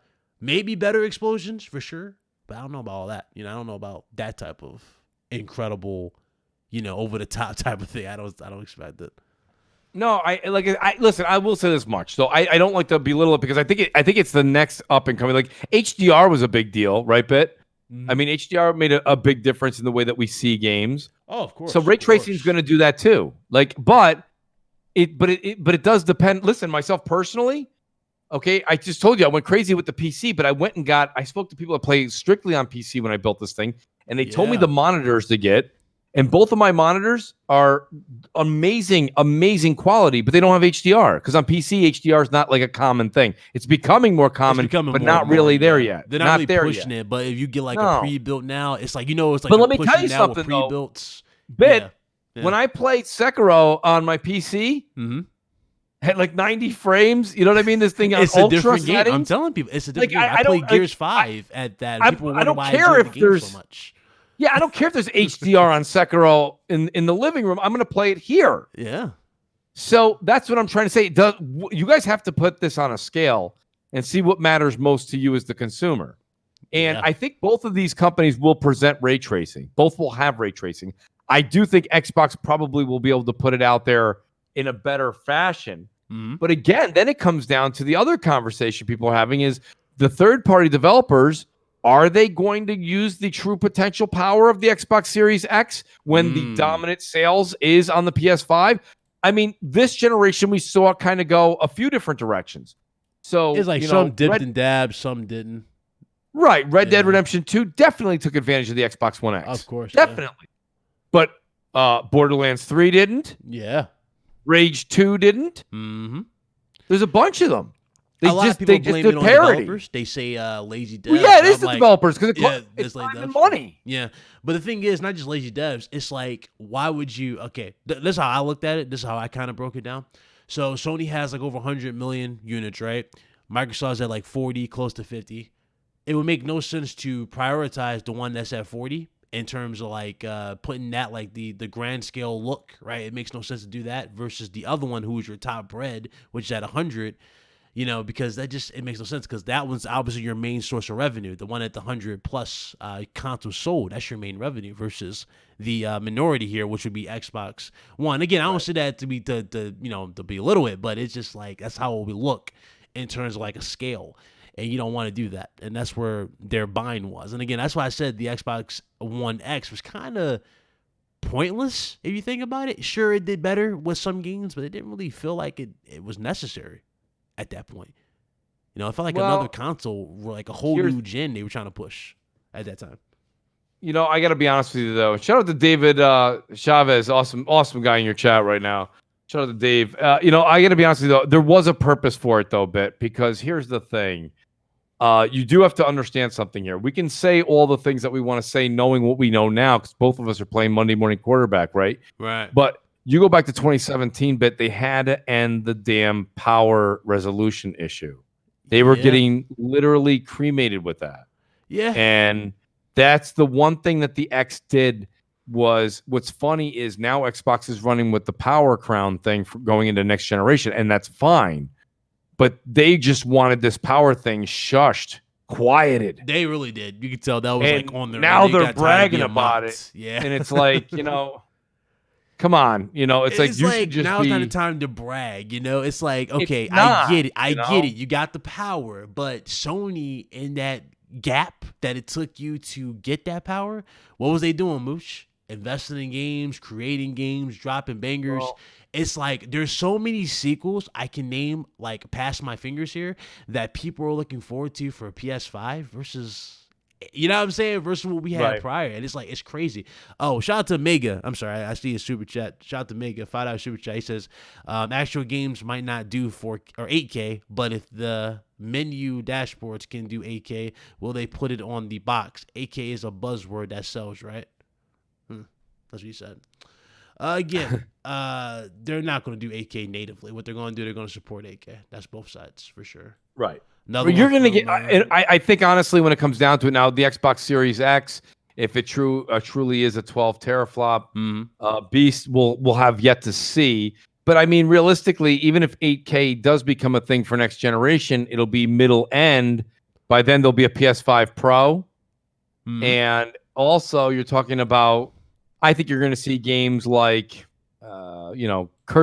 Max Curse of the Brotherhood or Resogun in 8K. I don't think you're going to see like Fable in 8K. Or I don't think you're going to see Halo in 8K. Yeah, that's not on these consoles. Maybe the consoles following, but not these next consoles. I don't think you'll see those AAA bangers. I think you'll see AA and indie, some smaller games that I can see that. 8K, That's my take. I really don't think 8K is the question right now. Yeah, that's not even the selling point. It's just it's not. Really, it's the no load times for sure. That's one.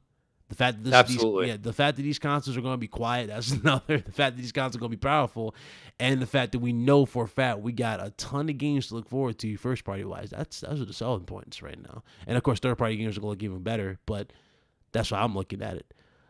Shout out to PlayStation Inquisition, the $2 Canadian, I think that's what it is. Appreciate it. He says PS4 did with 1.8 teraflops what the X couldn't do with 6 teraflops. That's what he said. Shout out to him. I mean, he's not. I mean, there's a lot of people that would stand toe to toe and say that God of War on a vanilla PS4 looks as good as 95 or 97% of what the X put out. Some people, I mean, again, that's not putting on a monocle or putting it under a microscope. Yeah, exactly. But from a standpoint, it is what. But like I say, it depends. Like I said, Red Dead Redemption 2 looked, it's definitely the way to play Red Dead Redemption 2 is on Xbox One X. Period. Another one for Eddie Lopez, $2 super chat. He says, "Sup, Ryan? Mooch much love to Mooch. Indies will be 8K." So he said. Yeah, a smaller game. I think smaller games will hit that 8K. Yeah. Well, yeah, I agree with. Shout out to Kid Smooth in the chat. I agree with Kid Smooth. He says God of War doesn't look as good on the Slim as it does on the Pro. I mean, I agree with him. I mean, that's not even a question. I agree with him. That's not even a question. No, I agree with him. He's right. I mean, myself personally, when the X came out and the Pro came out, I said, okay, I got to see. Because power, here's the one thing we can all agree. Whether you like Xbox or you like PlayStation. When we went from the PS3 and the Xbox 360, I think all of us as gamers kind of got slighted a little bit, right? We thought the mid-gen refreshes is what we were going to get, I think, in 2013. 2013, yeah. I don't mean that's what that's what we thought. But like going back years into the 360, I thought we were going to get this massive leap forward. And I think that massive leap forward came from 2017 onward. Yeah. And again, I'm just speaking from my own eyes, my own impressions. I think, and that's why I think you're seeing Sony and Microsoft now coming out and being like, you know what? We've got to put more power in these boxes. Yeah. We've got to deliver. We can't come out with these incremental little console launches every 7 to 8 years. Remember that was the thing? It was half step or not a full step forward. The customer's not going to deal with that anymore. Yeah, we saw that with the because I remember when this gen started, you had dudes already saying that it was underpowered. Remember that? There was like a lot of just reports came out. So again, I guess that was the reason too. They wanted to avoid those type of press, and I think we're good on that front. What's up, Merc? Good to see you. But I think we're good on that front. I don't think we'll have no issues there. So I guess I'll ask you potential games. I did say I was gonna talk games. So what you thinking? What you thinking? For Xbox, what do you think they need going forward? And obviously, we got Halo, we got Gears, we got Forza. What you think they need aside from that? I mean, I think they've got something cooking really great with Playground Games. You guys know this if you've been following me for years. I'm not a big Fable fan, but I still think Fable's the right move. Yeah, they need single player story. Yeah. You know, that's something that Microsoft needs. Sony knows that they need to have multiplayer. And there's rumors of SOCOM and other games coming out for them. So I think you've got Microsoft doing that. You've got Hellblade 2, right? That's a single player game. That's what Microsoft needs to show, that they can have an equal balance of games as a service and single player games. Right. So I think when it comes down to games, that's what I would expect that they need. When you said, what do they need? And I think Sony needs to have a little bit more on the multiplayer front. And I think that's why they're working on, the rumor is that SOCOM game being made by the folks at Guerrilla Games. They're, I don't like to say A team, B team. Who knows? You know, it's not like dodgeball. They have two captains and they pick team. So I don't know how they actually divvy up the talent there. That's up to them. But you know, if you're gonna have, I think your console release titles first party, man, that's really what you're getting judged on. So I don't think you'll see Fable at launch. I don't think you'll see Forza at launch. Forza, I think probably would be at launch because that's usually that's usually their seller. Because remember how we have Gran Turismo for PlayStation be like their first one there. But we don't know if that's going to come out either. Yeah, we don't know when that's coming out neither though. But I remember they had Drive Club, right? Didn't Drive Club drop for PS4 to start? I believe it was supposed to, and it got delayed. Okay, it got delayed. Okay, so yeah, that's interesting. That's interesting. Well, you know, and it's funny because Forza 8 could drop. It could, but I don't know. I just, from hearing what people say, and again, take it with a grain of salt, I'm hearing 2021 for Forza Motorsport 8. But heck, you know, if it's ready, they're going to put it out there for holiday 2020. But again, you know, I'm not a Forza fan. I'm not a car racing enthusiast. That's a me problem. Yeah, that's not that's a me problem. It's not even my avenue as well. Like I remember when Drive Club was shown, I was like, sure, it looks good when they were showing the Gran Turismo. Don't get me wrong. They look great on stage, right? Good on stage, the close-ups. I was like, it's not my type of game. I'm not into racing sims. No, it's just not. It's not my bag. I got to be honest with you. It's just so Halo is a game that you want to get home and experience it, and then you sit down, and you say to yourself, okay, so am I going to experience it? And I'm not saying this me myself personally. I'm actually asking the audience here. Is this something where you're going to play the Xbox One X version of it? Is it something you're going to play Halo Infinite on your PC? Are you going to play it on Steam? Yeah. Are you going to play? Are you going to play it on your Series X? Yeah. I mean, myself personally, Series X. Right. I told you guys, I always joke around with it, but it's true. Moochonomics is it's the way you should live when it comes to console gaming. If you're a hardcore fan, these places like GameStop, Walmart. I don't know who else does trade-in deals. I think Best Buy is involved in it to a certain degree. Best Buy, I don't think Target does it now. I don't think so. But $250, you get anywhere from $250 to $300 for your X. Yeah. Towards a Series X. I mean, don't sit there and say, "Oh, you know what? Nah, I'll pick up the Series X next year when it's cheaper." Yeah. That's crazy. It's crazy. It's gonna come out to the games that are there at launch, like that. Really that'd be so. And that's why I think backwards compatibility is going to be the big thing too. Because remember, like it's not like you're really losing anything when you jump to to the PlayStation 5 or to the Series X from the PlayStation 4 to the Xbox One X. You're not really losing anything. You have everything right there, right out the back. So.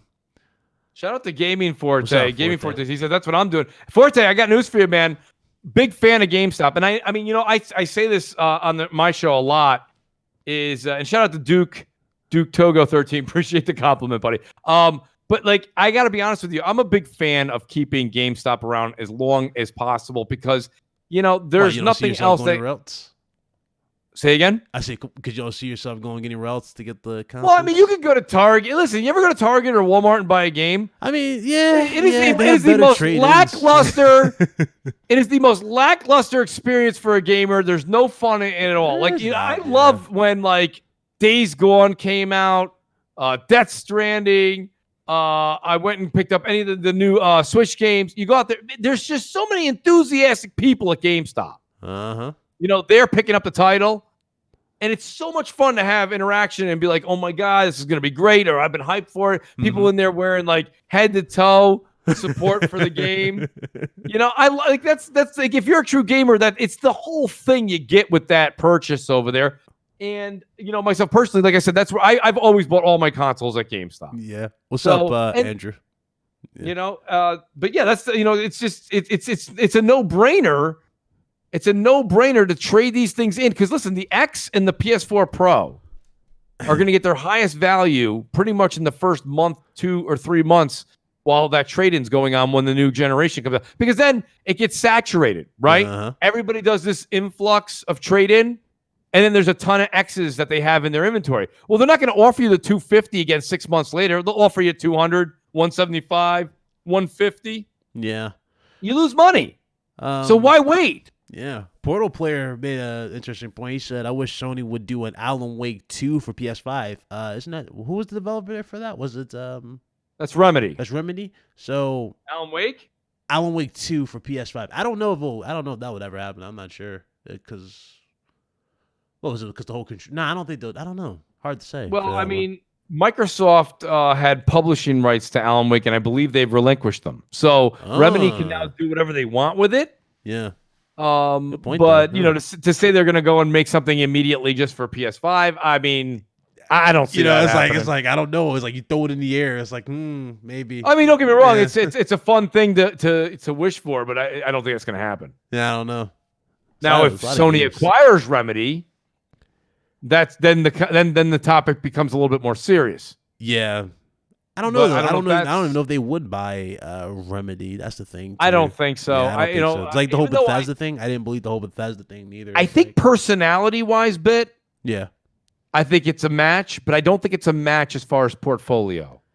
Because for Bethesda or Remedy? Oh, a Remedy. Oh, okay. Because Remedy's games that they make, Sony already makes those games, and they make them better. Yeah, I can. You know what I'm saying? That. I mean, they don't have the story or that psychedelic Max Payne. I really want that. That's what I really wanted from Remedy is another Max Payne. The last one who made Remedy or who made Max Payne was it Rockstar? That was Rockstar. Yeah, who did the last one was Rockstar. But I really want another Max Payne. I need that. I can't agree with you more. There's 2 games that I look forward to. If someone said, what would you really be shocked at like an E3 is if a new Max Payne was announced and or another Left 4 Dead. Like for some reason, and again, I'm not expecting anybody in the audience to necessarily agree with me there, but those are 2 games that I just had a blast playing. Dude, I don't care which Max Payne. Incredible. Max Payne 3 was unreal. The storytelling, the way they did it with the effects and just the slow motion, it's like, dog, so much love and care went into that game, and I just appreciated every. To me, it was like a flip script of Donnie Brasco, right? Yeah. Right? Or Kane and Lynch. It had elements of Kane and Lynch in there too, like the flashing and stuff. But it was so well. He's in New York. He's doing that whole thing hard pressed. Then he's got that gig down in, Donnie had to go. I think he was down in Miami or whatever it was. But, I don't know where Max Payne actually led off to. But, he was down in some tropical climate, hot climate. And, he had to do some kind of, undercover cop work. I mean, it was good shit. Oh, dude. And I think all of us are love that kind of storytelling and that kind of action. And now, why not bring that and fast forward that to this generation or next and see how great things can get. I don't know why that game can look incredible and in today's time, especially with the next gen. I could see it just being even more incredible if they do a sequel to Max Payne. And it's not like they can't because they got so much room to go. They set it up perfectly for they can do a sequel if they wanted to, or if they really wanted to. Yeah. So lot to go over. There's a lot, man. So many possibilities. People saying Splinter Cell in the chat. What's up, Predman?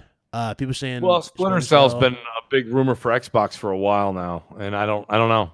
2 E3s ago, we were supposed to see something. Then we thought possibly this past E3, nothing. I do remember that. Yeah. So I don't know. And then there was that joke tweet that came out from the developers, and and they're like, "No, we're just kidding. We're not." It's all mind games at that point. What's up, Pablo? Like, all right, they're probably not doing anything. So you'll probably get it. I can see Splinter Cell coming for Xbox if they ever made a deal. I can see something happen like that. Trying to think what or maybe first the Game Pass. Well, yeah, you know what I mean? Like that's what I've always said for me personally is to really get the hardcore excited. And it's funny because a lot of people say, well, what do you mean, Mooch? I play a lot of Xbox games and they're all in their day and date. I'm getting my value now. You are. That individual is. But for the individuals, like, there's a lot of people in your chat that are PlayStation fans, right? How do you get a PlayStation fan excited about Game Pass and to subscribe to that, whether it be PC or to go buy an Xbox? In my opinion, you need third-party games day and date. Some, not all. I mean, you can't afford them all. So, but you have Splinter Cell. Yeah. Right? You have games like Evil. Let's say, you remember Evil Within 2 yes, came out I do remember 2 that, years ago or so? I remember that. When, let's say Evil Within 3 comes out or gets announced, throw that in the Game Pass day and date. So this goes back to what we talked about before. You remember when CD Projekt Red rumor was going around that Cyberpunk could potentially be in Game Pass day one?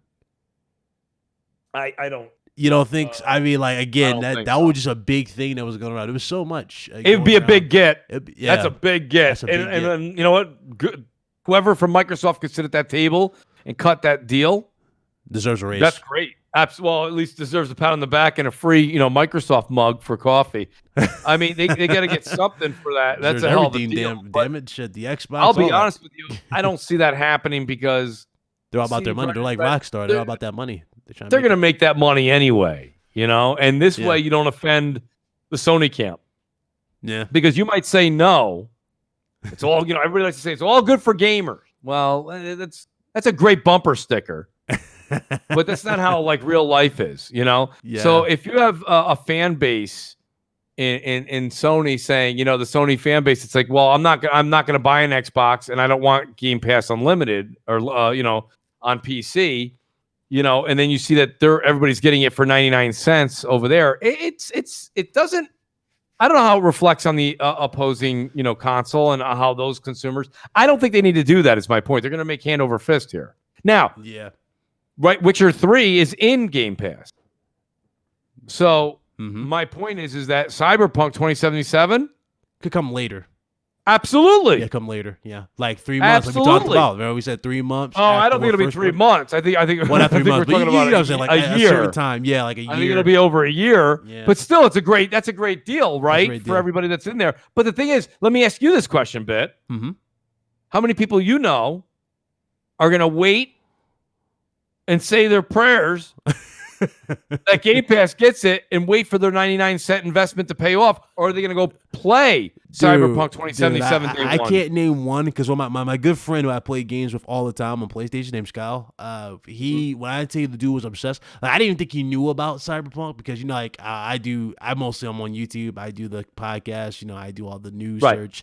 I didn't even think he knew about Cyberpunk. He's like, dude, have you seen Cyberpunk? I'm like, damn, you know about Cyberpunk? He's like, yeah. The Cyberpunk I'm so hyped for it. They're advertising it right, but yeah. So yeah, they're doing a good job with it. So I don't think you'll ever wait for. I think you might see Cyberpunk 2077 in Game Pass, but I think it's an easy. What does it come out in March? I believe it's coming out in March. Is it March? March, yeah.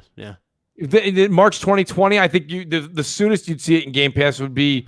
I mean, if they really wanted to pull something like amazing, maybe holiday 2020 would be the earliest. I think it would be March 2021 you see it. Yeah. Going to Game Pass, which is still, again, that's a great value for folks that are not going out and paying $65 for that game day one. But there's nobody I'm talking to that's saying, you know what, Mooch, I'm going to go ahead and wait this out. I'm going to see how it plays out. You guys all play Cyberpunk. You guys all do videos on it. You guys all talk about it. Yeah, I'm gonna wait this out. let me get this super chat the way I know he's been waiting very patiently. My bad. Shout out to PlayStation Inquisition, $5. He says, no matter what system it came out on, would you be excited for a new Tribes game? Which game's he referring to? Ben? I not even know what the hell that is. What Tribes game is that? What is that? I don't know what that is. What's up, Matador? Yeah, you got to fill me in on that one, Inquisition. But I saw Inquisition write it, but I wasn't aware. I thought maybe you'd know and you could explain. I'm not sure which game he's referring to, but yeah, I'm not familiar. If he can give me a little more detail on it, I would definitely talk about it. Yeah, not familiar with it.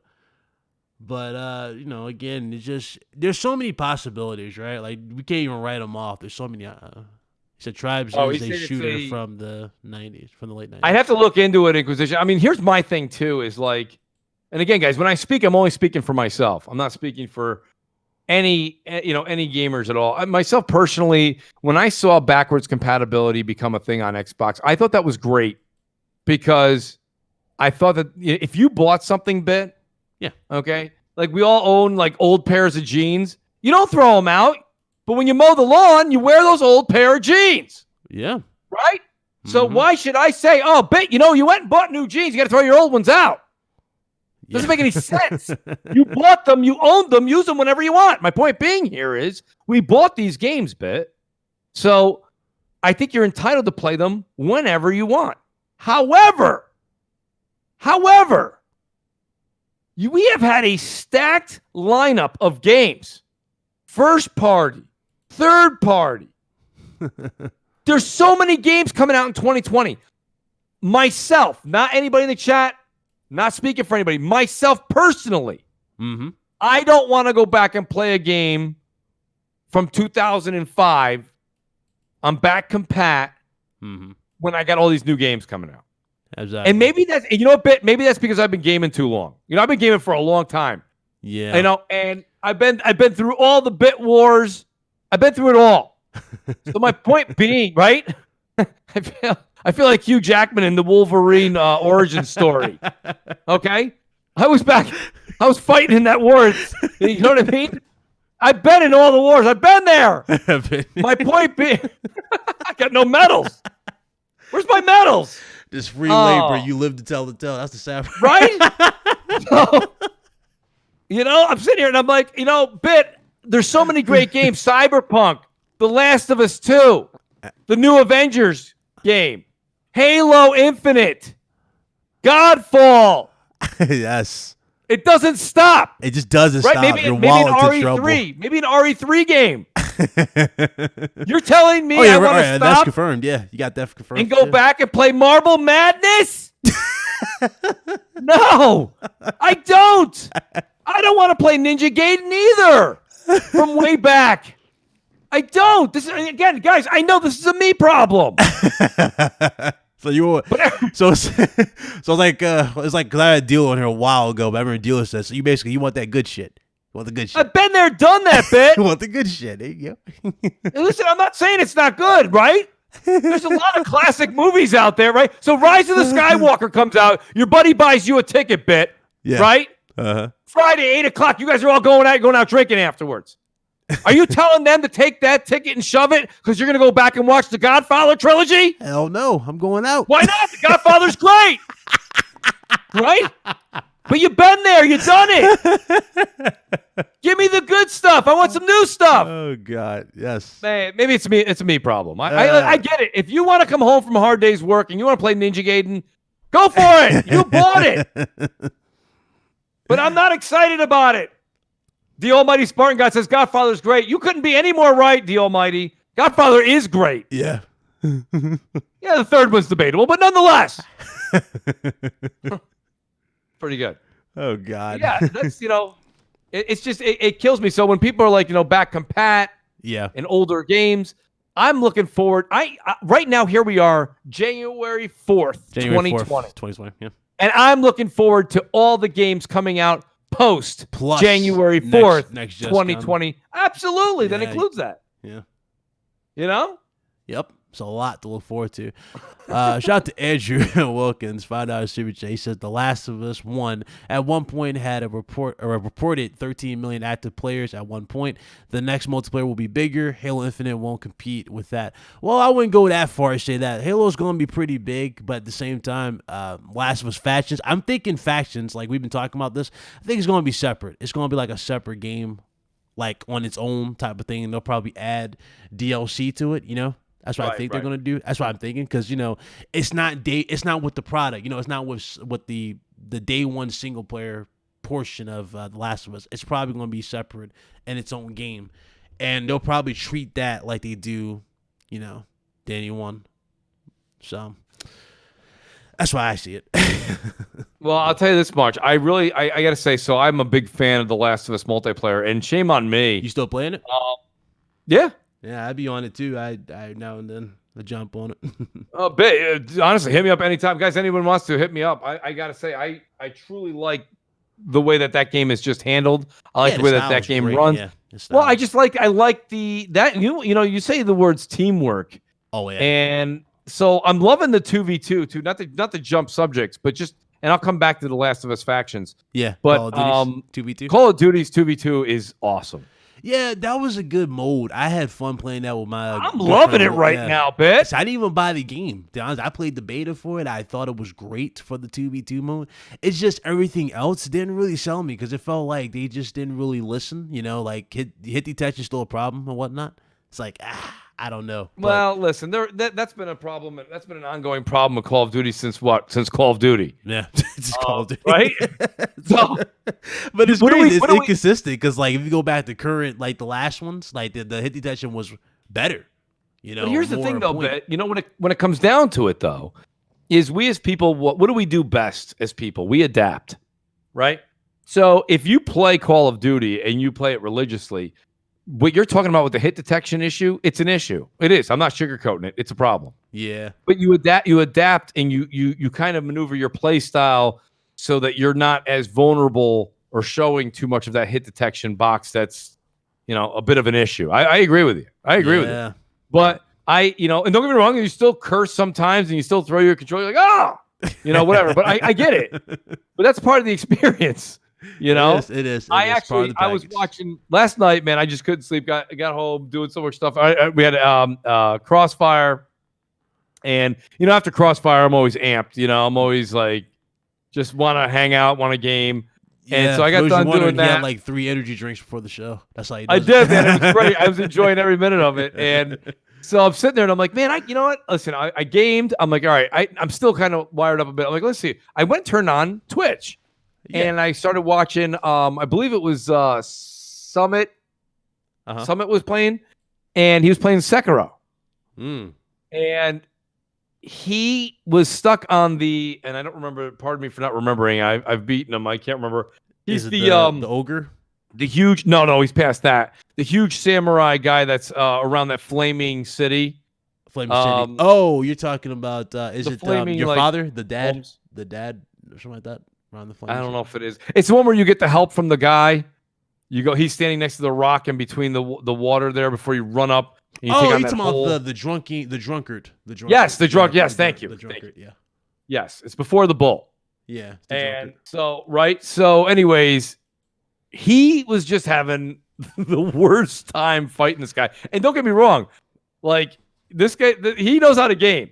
Yeah. But to watch him get so like animated and just so into that game and like he was like, he was cursing every other word. And that to me just shows like that's what that game brings. That game brings such anxiety, it can bring so much just angst. But I love it, man. I absolutely love the Soul series. I love everything it stands for. By any chance, are you getting Dying Light 2?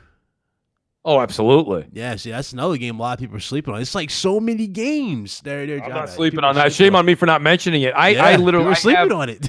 I want to say I have like 75, 80 hours into the first one. See, I platinumed the first one. I went all out with that. No, I came very close. I played it on Xbox, I think. And the guys, don't quote me. I have not looked at that in a while. But I think I have well over 650 or something like 650 achievements, 700 achievements. I came close. Okay. A couple of things at the end there were like, I could have went and done them. And I was like, It's just fun. I like the layout of that game a lot. It's really, it's great. Good. Yeah, it's really good. Although right bumper for the parkour, that took a little something getting used to. Oh yeah. It was different. I was like, holy shit! So I got to do this for that. I was like, okay, but it actually made it seem like you had to actually, like you were actually doing it in first person. That's what it kind of felt like in a weird way. Listen, you're not going to hear me complain about that game. Yeah, even with the right bumper, within 30 minutes of playing it, I was like, yep, this feels right. The hilarious drop kick. There's like so much stuff to do. So great. Oh man. But listen, they took you're also talking to somebody that played Dead Island. religiously on 360. I remember the trailer for that. It was the E3 where the jogger was running and he turned into one. Remember that? I just you don't understand. To the RG2 army here that doesn't know Mooch well, I love anything zombie. I platinumed Days Gone. I don't listen if it's got zombies, I'm gonna do my damnedest to try and play it all the way through and enjoy the hell out of it. Yeah, love that genre. It doesn't. I know everyone's like, I'm tired of zombies. Well, what? Tired of zombies. Hey, listen, I love zombie games just like I love zombie movies. Like I remember when they brought back Zombieland, the sequel. I almost passed out. That was my favorite movie. So the sequel was really, really good. And I love zombies. You got a lot of zombie fans in your audience. Shout out to Squeamish. He says, what's going on with Dead Island 2? I've only heard good things. I've heard it's still coming through. I heard they had their problems. Yeah, needs to hurry up for sure. Yeah, it definitely does. And then John Bally says, Mooch, I'm buying, I think he says Dawn of the Dead Mall. I'm buying Dawn of the Dead Mall Epic. The Dawn of the Dead movie is fantastic. Like the movies too. I love it. I love it. So they don't make them like that no more. You notice they just don't make them that good anymore. No, of course they don't. They're so cheesy. Hell, I remember I'm still waiting for 28 Days Later sequel. I wait for the other sequel. Isn't there? Didn't they make They made 28 weeks later, but I'm talking about it was supposed to be a sequel to 28 weeks later. It was supposed to be like 28 months later. Yeah, I remember that. That was supposed to happen. Oh, they're going to do another one. That was supposed to happen, and we never heard a word. That I missed. I did not know that. Yeah, it was going to happen. It was going to have another sequel. Shout out to PlayStation Inquisition. He's $8 super chat. He says, I've been really big into the Warhammer 40K games lately. We need more from the universe. By the way, Mooch. What do you say? Hashtag 4K. Oh, he's talking about you, evil grin. So I'm far from my minders, guys. The Warhammer 40K. So myself personally, I haven't played those, but I have a good friend of mine that absolutely loves them. And he's a hardcore gamer. He loves those games. So if that's the same genre I'm thinking of, those are a lot of fun. I'd say action packed, but not fast action. Yeah. It's a bit of a slower burn. It's kind of like Gears, but melee, right? I mean, am I right on that? There is, do you get that clunkiness from that? Do you, I don't know if you guys agree with me on that or not, but yeah, somewhat. But it's a fun game. It's a fun bunch of games actually. They have quite a few, I believe. Yeah, definitely. Let's see. So when you put that card in VT, I don't know, man. It's so much to take into account. It's a new decade, brother. New decade. It's got so much to look forward to. Absolutely. So I guess I'll ask you this: most anticipated game? Why? I'm talking about for next gen. Most anticipated game. So just if you were to throw a game out there random and you want a sequel for it, you're really looking forward to it. Why? Let me know. On both now? You're talking about on Xbox, either PlayStation? It don't really matter. Either platform. That's a great question. Yeah. Yeah, I mean, because you got to kind of use your imagination here because there's certain things that we know about, and I would say probably, the next God of War. Next God of War. Okay, so you went right back to God of War. Would be probably something that I would be extremely excited about. And yeah, shout out to Duke Togo.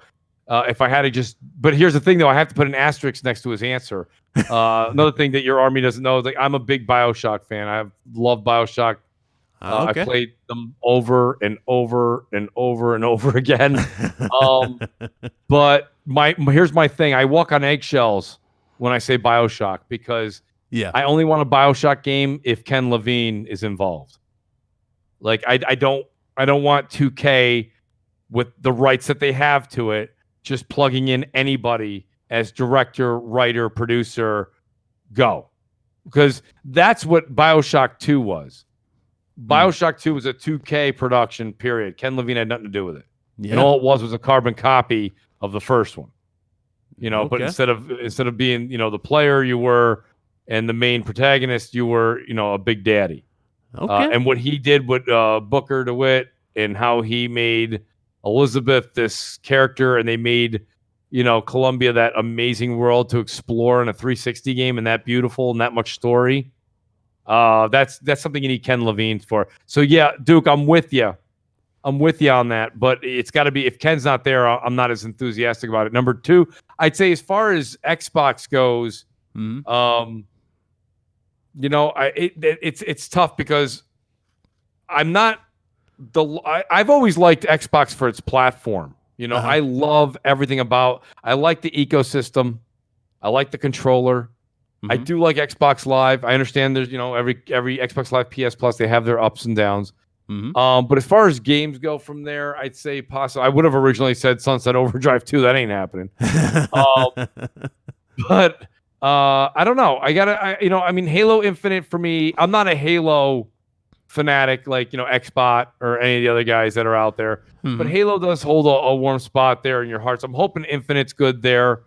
And I got to say, like, you know, God of War was a changing point for me personally. I've always owned all the consoles. But when I played God of War on PS4, that was a point where I said, you know, Sony's doing something special here. You're right. There's something special. You know, there's a game that you'll always remember. And again, for the 360, for me, it was BioShock. So again, shout out to Duke for that call out. Yeah. But like, you know, God of War in the way that Sony Santa Monica really recreated, because you got to understand something, Bit.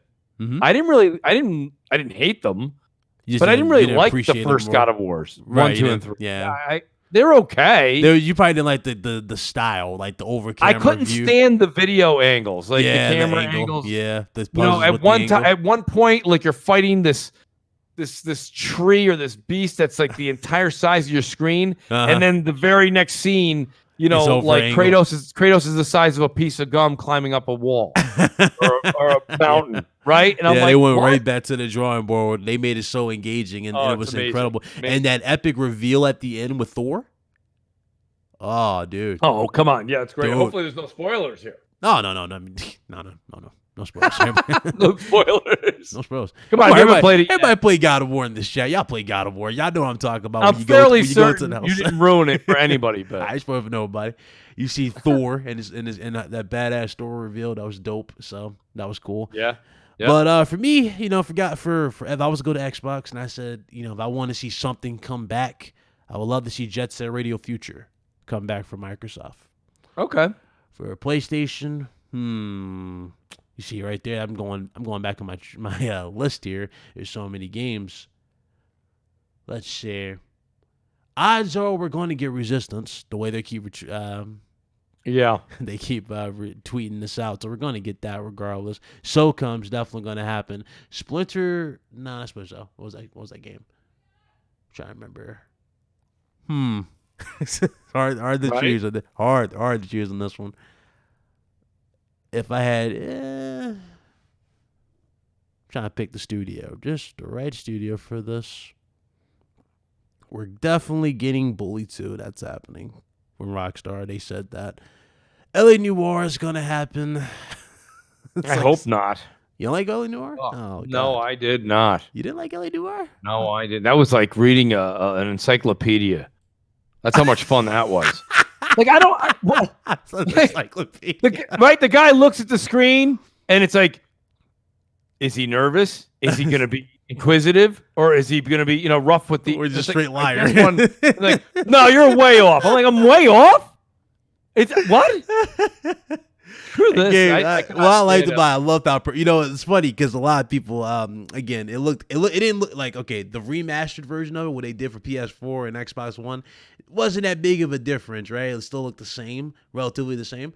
I would have to say though, if they were to go back to the drawing board and bring that back for the next gen consoles, I think they can make it even more insane in terms of the visuals, like the facial animations as well, and make it really look more obvious too. But some of those parts in the game did get a little like, okay, what the hell? I could have sworn he was a liar, but it just wasn't like for me. It was just too slow paced.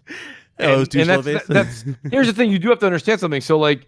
What's up? Shout out to Crispy Bomb. What's up? I got to be honest with you. Like, in all honesty, like I come from a different era, right? So like I myself personally, like I just want fast-paced shooting. I like that kind of stuff, you know. There's a few things that have been like I like Death Stranding. That's not fast-paced at all. Yeah. But ones where you have to like read someone's facial expressions and then like, press a button and look at all the clues that are hidden around a murder scene or a scene, a crime scene. Mm-hmm. Like, it got boring for me really quick. I'm like, I don't really want to do this for the extent of this game. And it's funny. I think that's one of the most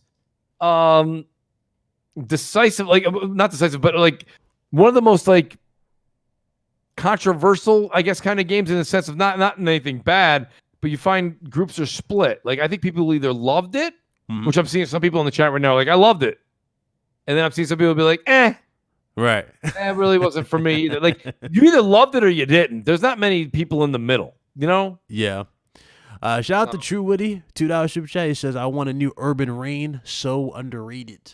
And shout out to everybody that's still here. Hit that like button. Got 140 plus in here. Shout out to PlayStation Inquisition again. Just dropping money. I see you, brother. Thank you. $2 super chat. He says, at Mooch, your thoughts on Xbox/PlayStation video editors. So I'm assuming he's talking about, like Upload Studio versus what is it called? There's something Factory, right? Probably. Is that what it is? Yeah, I guess. Yeah. Share Factory versus Share Microsoft, Factory versus. Share Factory just took the ball and ran with it. Uh-huh. And Sony presents much more options. I think they also present much easier options for taking a video clip, editing it, uploading it immediately on the Twitter or YouTube, and then also using it possibly in a video you're making for yourself on YouTube. I think Sony made that a little bit easier, which is surprising because Microsoft, had all these great plans with Kinect and with that green screen, and they started off really, really great, and then they just completely dropped the ball. They did go back.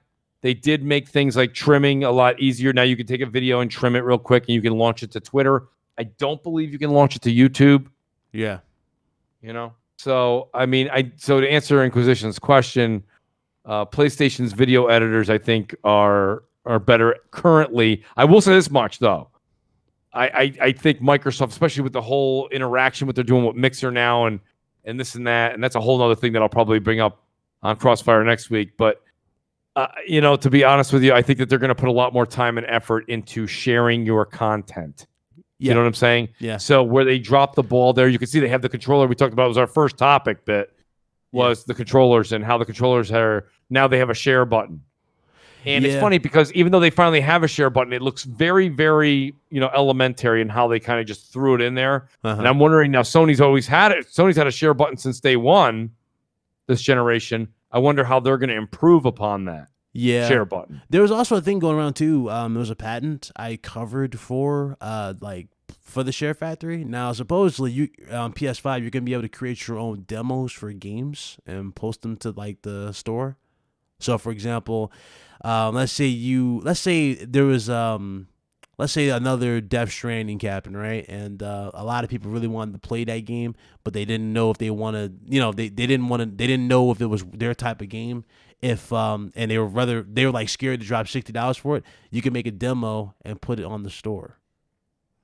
Supposedly, that was like a patent going around. So I'm wondering if like stuff like that will be, you know what I'm saying, like just be everywhere. I'm wondering, but that was a new thing from PlayStation supposedly. So much going around though. So much going around for other stuff. There's a ton of stuff. Yeah, and Inquisition agrees. That's what I'm trying to say. Like, I just noticed that over the course of time, and I gotta be honest with you, when I'm playing, I have such limited time to enjoy gaming. Like, like life just comes at you fast, right?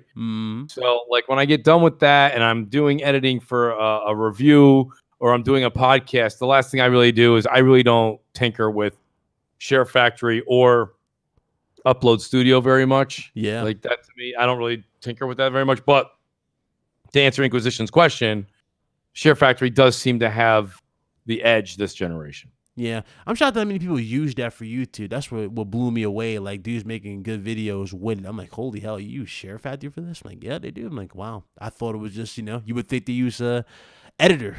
No, they use Share Factory.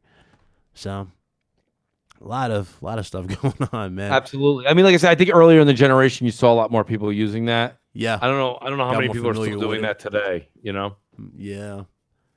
All right, man. God, we went over the 60 minutes, but Let me tell you, man, this is a good conversation. Thank you so much for coming through. It was awesome. Oh, this is a great show. I got to be honest with you. I had a lot of fun. Like I said, honestly, it was great to see the RGT Army here. That's all here. You guys are all great. I've even, as we were going live here and we've been talking, a lot of people in your chat actually went and followed me on Twitter. So I appreciate that. Also check me out on YouTube. I appreciate having, that's what's a great thing about this is too, but that's why I said have you on the show yesterday is, it's all about, there's certain people who get introduced to gaming on YouTube and then it's hard, I mean, we all assume that everybody's just in this, community and we're all talking.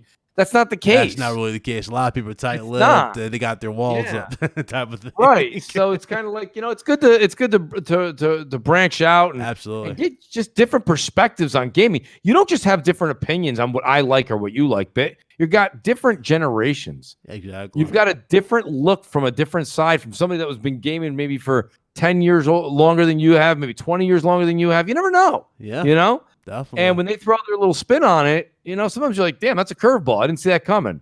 Yeah. And that's what's great about the conversation is I don't think anybody's right or wrong. I just think that, like you were saying many times tonight, these are great subjects. These are great things to look forward to. And the debate won't end until probably E3. When we get a little bit more concrete, that's really where it's like. And I don't think it's going to end at E3. It's going to get even worse at E3 because what's going to happen after. You're going to get the videos and whatnot. The little right. Oh no, I didn't mean. I didn't mean like. I didn't mean the console war was over at E3. I just mean like at that point, it's like you have a little bit more of a firm idea of what's going on moving forward. Then we're going to start to get into content. It's going to go from the power discussion to content wars. To content comparisons to, oh my God, this is what they worked on, this is what they delivered type of thing. Yeah, for sure. Absolutely. Absolutely, man. Everybody in the chat, we got 136 people still watching. Shout out to you guys. Hit that like button. Let's get 100 likes before we shut this show down. I just want to say thank you to everybody in the chat, though. Real talk. It's I'm very hyped for 2020. So look, it's going to be a good year, if not just for gaming. It's going to be a good year for everybody, man. I'm looking forward to it. It's definitely going to be it's going to be a wild ride so far. And shout out to everybody that came through. Mr. Mooch, thank you again for stopping by. Yes, sir. It was definitely a good conversation. I want you to tell everybody to find you. I already put your YouTube in the description, but I want you to tell everybody where to find you if they don't already know. No, I appreciate the ability to do a shameless plug here. Guys, it's Mooch1978 on Twitter. Go over and check it out there. Always being vocal as everybody is on Twitter. And then we've got the Mooch78, just as you would expect it to be spelled, on YouTube and Twitch. I do a lot on Twitch, starting up, especially this upcoming week. I'm going back in, diving in head first. We did a lot. I took about the last 2 months off from Twitch just to kind of, the holidays.